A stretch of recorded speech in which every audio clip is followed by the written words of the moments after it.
Welcome to the deep dive. Okay, so today we're plunging into something that's seen this really incredible transformation in how we think about it for centuries. Just saying the word witch, well, it brought up images of fear, didn't it? Persecution, dark, unsettling mystery. But jump to today, and wow, that image, it's shifted big time. Now, for so many women, it's actually become this really vibrant symbol. Strength, resilience, a deep connection to something authentic. Seriously, take a second. What pops into your head when you hear witch these days? Is it still, the cackling villain from old stories? Or maybe something totally different, something more empowering, more personal, maybe reclaimed. So yeah, we're here to unpack exactly why so many women seem to be drawn to modern witchcraft. Our mission for this deep dive, it's to get way past the surface stuff. Forget simple broomsticks and shadowy magic cliches. We want to pull out the most important, maybe even surprising insights from all the fascinating material you've shared with us. Yeah, and what's really striking from our sources is, just like you said, this modern embrace, it's often less about literal spell casting, in the old-fashioned sense. It's much more about a journey towards personal power, towards real healing, and reclaiming that connection to yourself and, importantly, to the natural world. It's about digging into its rich symbolism, its, frankly, often ignored history, and understanding how all these pieces really resonate with women's experiences today. Which kind of brings us to the big question, doesn't it? The one guiding us today. How did this ancient practice, one that was actually brutally used to silence and oppress women, how did it flip? How did it become such a powerful source of strength and solidarity for so many women now? That really is the question. And our sources. They offer some pretty compelling answers, starting with that historical flip you mentioned. They really get into the specifics of how women were demonized historically. It's not just a vague idea. They point to actual times, like the European witch hunts, 16th, 17th centuries, where women who just dared to be independent or knowledgeable or maybe just didn't fit the mold, they were targeted. Systematically. We're talking about real people, like Agnes Sampson, the Scottish healer executed in 1591. Or the women in Salem. They were persecuted for knowing things others didn't, for being economically independent, even just for being, quote, too outspoken. These accounts really show how fear of female autonomy got baked into the system, and how things once respected, like traditional healing, suddenly became reasons for accusation. Scary stuff. Exactly. And if you connect that to now, well, modern witchcraft gives women a really potent way to reclaim that whole narrative. The actual identity of witch itself, it's become this powerful symbol of defiance. It's about consciously taking back a legacy of strength that, patriarchal structures actively tried to bury and rewrite. So when women today embrace this identity, it's not just like picking a label. They're quite literally tapping into that historical resilience, turning an old scar into a source of power now. It's a very deliberate kind of historical editing, isn't it? Where the villain gets reframed as the hero. That is incredibly powerful, reclaiming history through defiance. Yeah. But I wonder, do our sources talk about any maybe downsides or misinterpretations of this witch identity? Or maybe how practitioners deal with it when, society is still skeptical? That's a really good point. It's nuanced. Our sources do acknowledge that, yeah, while it's empowering, the identity can still carry some baggage. Some practitioners might run into misunderstandings, maybe from mainstream society, maybe even their own families.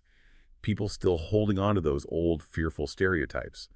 But, and this is important, the materials also stress that for many, actually taking the wish label, that's an intentional act. It's about confronting those stereotypes head on, dismantling them. It becomes a badge of honor almost, a declaration saying, I'm not scared of what society used to fear in women like me. The strength comes from owning it, you see, not letting its past define it. Okay, that makes sense. Owning it. Now, here's where it got really interesting for me. This deep connection to nature and what the materials call the sacred feminine. It's clearly not just about aesthetics, right? Our sources really emphasize how witchcraft often focuses on the cycles of the moon, the seasons turning, the raw power in the elements. And these aren't just abstract ideas. They're actively understood as mirroring, well, the rhythms in our own bodies, the ebb and flow of life itself. For a lot of women, this apparently creates this incredible grounding feeling. Liberating even, like being deeply connected to something ancient, something powerful. Right. And a key insight here is how different that is from many mainstream religions, which have historically put men in charge spiritually and often kind of separated humanity from the natural world. Witchcraft, just by its nature, actively celebrates the divine feminine. Our sources show this celebration is a very conscious rejection of those male-dominated spiritual structures. For instance, they talk about practitioners reclaiming figures like Inanna, the ancient Sumerian goddess, super complex figure, love, war, justice, or the Greek Hecate, goddess of crossroads, magic, the night, powerful figures, and seeing them as direct counterpoints to, say, a single male god. This validates female experience as sacred in itself, not secondary, not less than. So this rootedness in the earth and in spirit, often through things like moon rituals or seasonal celebrations, it's deeply healing, empowering. It gives a sense of cosmic belonging. Okay, so reclaiming history empowers through defiance. And this connection to nature and the divine feminine empowers through what? Belonging, validation, that makes sense. It makes you wonder then, how does that deep connection actually translate into tangible practices for well-being? What do our sources say about specific healing and self-care things that witchcraft offers? And how does that maybe tie into this bigger cultural shift we're seeing towards, holistic wellness? Oh, it connects beautifully. Absolutely. This deep understanding of natural cycles, the divine feminine, it often becomes the foundation for really practical healing and self-care routines. Our sources point out how modern witchcraft fits perfectly into that wider trend we've all seen towards holistic wellness, mindfulness.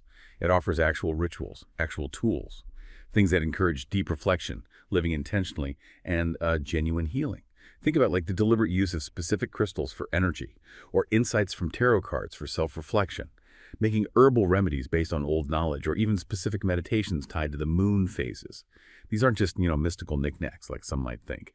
They are very deliberate, conscious ways to tune into your own needs. Emotional, physical, spiritual, in a world that often demands constant go, go, go, and this almost impossible perfection. These practices offer a crucial space, a dedicated space for rest, renewal, looking inward. Our sources are clear.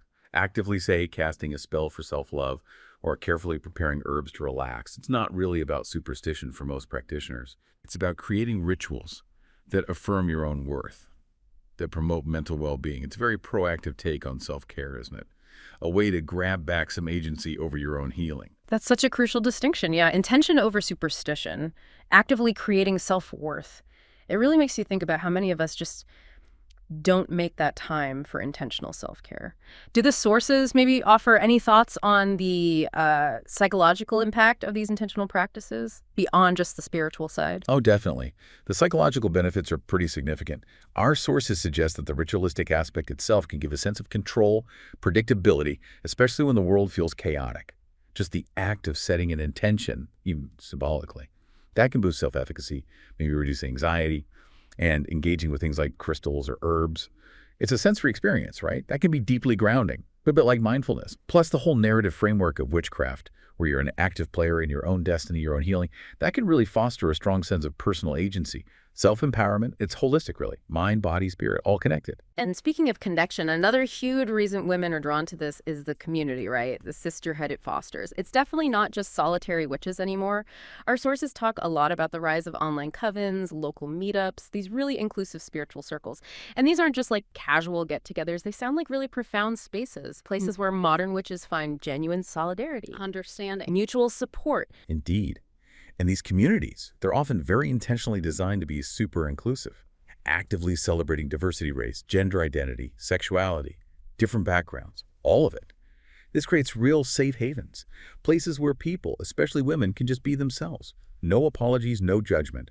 The simple act of gathering for a full moon ritual or sharing wisdom about tarot, exchanging tips on herbs, or even just talking about their spiritual journeys, it fosters this deep sense of belonging, kinship. In an age where lots of people feel isolated, maybe by tech or just overwhelmed by society, these witchcraft communities provide a vital network, often life-affirming. Support, sisterhood, intellectual exchange. They're actively building these alternative social structures, really, ones that prioritize empathy and growing together. That phrase safe haven really resonates, especially now, in such a fragmented world. Did the sources give any specific examples? How do these online groups or local circles handle challenges? Things like keeping ethical boundaries or making sure inclusivity is real across all that diversity. Yeah, the materials do touch on that. It's an ongoing process, obviously. They show that many modern covens, especially the online ones, actually develop explicit codes of conduct, discussion guidelines, things to ensure respectful interaction, prevent problems like, say, cultural appropriation or judgment. They often really value education and self-reflection as core parts of the community. For example, some groups really emphasize learning from indigenous traditions respectfully, not just grabbing bits and pieces. It's about fostering genuine respect. Often, the goal isn't just the magic itself, but creating this sort of micro-society, one built on mutual respect, consent, empowerment, which can be A direct response to maybe perceived failings in mainstream institutions. Right, right. And that desire for self-expression, for individuality, that links perfectly to the next point, creativity. What I found really striking in the material was how modern witchcraft isn't rigid. It's not dogmatic like some other spiritual paths can be. It actively encourages you to personalize it. You really get to craft your own path, spiritually speaking, drawing from different traditions, listening to your own intuition. Exactly. And this flexibility is incredibly appealing, especially maybe for women who felt kind of stifled by more traditional, rigid religious structures, the ones that tell you there's only one right way, one set of beliefs. With witchcraft, whether it's designing your own altar that reflects your personal style, or writing your own spells for very specific intentions, or creating sigils, which are basically symbolic drawings representing a goal, filled with personal energy, the practice inherently blends art with deep intention. It validates your individuality, your self-discovery. But at the same time, it connects you to this shared heritage, folklore, myth, magical traditions. For many, it really becomes as much an artistic outlet, a form of self-actualization, as it is spiritual.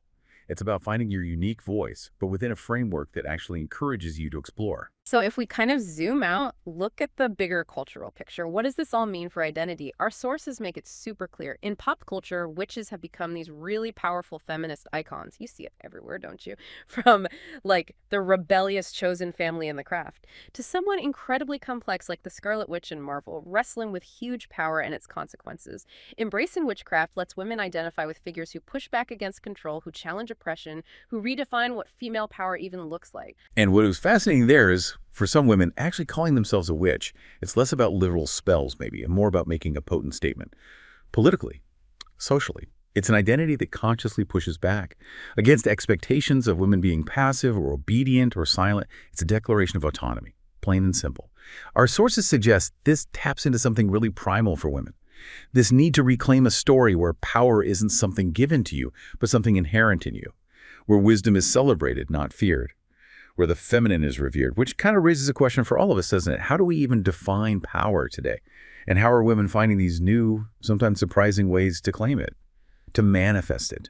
It's a very public, very unapologetic assertion of self. And finally, there's just that enduring, almost primal pull, mystery, magic, imagination itself. I mean, humanity has always been fascinated by the unknown, right? Those fuzzy edges beyond everyday logic. And witchcraft offers this profound way to explore that deep curiosity without necessarily needing all the answers right away. This is such a crucial piece for understanding why it has this broad, almost timeless appeal, especially for women, maybe, who are often socialized to be very practical, very logical, even self-sacrificing sometimes. Indulging in the mystical, it can be incredibly liberating. Practices like tarot readings or digging into astrology, engaging in ritual, spell work, or even just exploring folklore and myths. It allows for this sense of playfulness, imagination, wonder. It can reconnect practitioners to like a childlike curiosity, but also to a deeper adult self-discovery. Our sources suggest this really taps into a basic human yearning, one that often gets stifled in our hyper-rational scientific world. It offers a way to explore parts of yourself and the world that often go unexamined, embracing the not yet known as a source of power, not something to fear. So as we start to wrap up this deep dive, wow, we've covered so many compelling sides of modern witchcraft today. It seems abundantly clear it's way more than just a spiritual practice for many. It's really a profound way of life, touching on deep personal needs, historical echoes, community, everything. Just think back for a second on all those diverse, interconnected reasons we've talked through. Exactly. If we try and tie all those threads together, looking at the bigger picture, the core takeaways are pretty rich, aren't they? It's definitely about that powerful reclaiming of agency, of the narrative. From those old patriarchal histories, it's about fostering that deep, validating connection to nature, to the sacred feminine. Its role in deliberate self-care and healing practices is huge. And of course, building those strong, inclusive communities.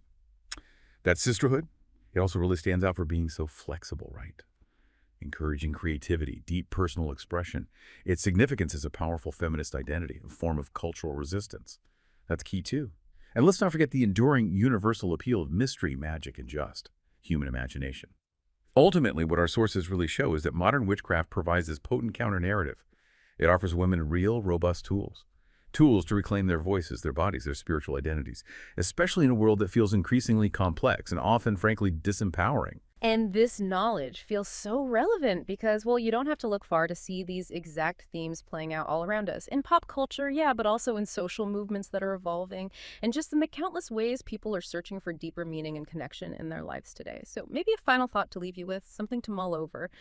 Whether you see modern witchcraft as, literal magic, or maybe as a powerful symbolic path, what does its resurgence really tell us about that fundamental human need for strength, for authentic community, for genuine self-expression, especially in this complex world we're navigating? And maybe ask yourself, how do you find meaning and power in your own life?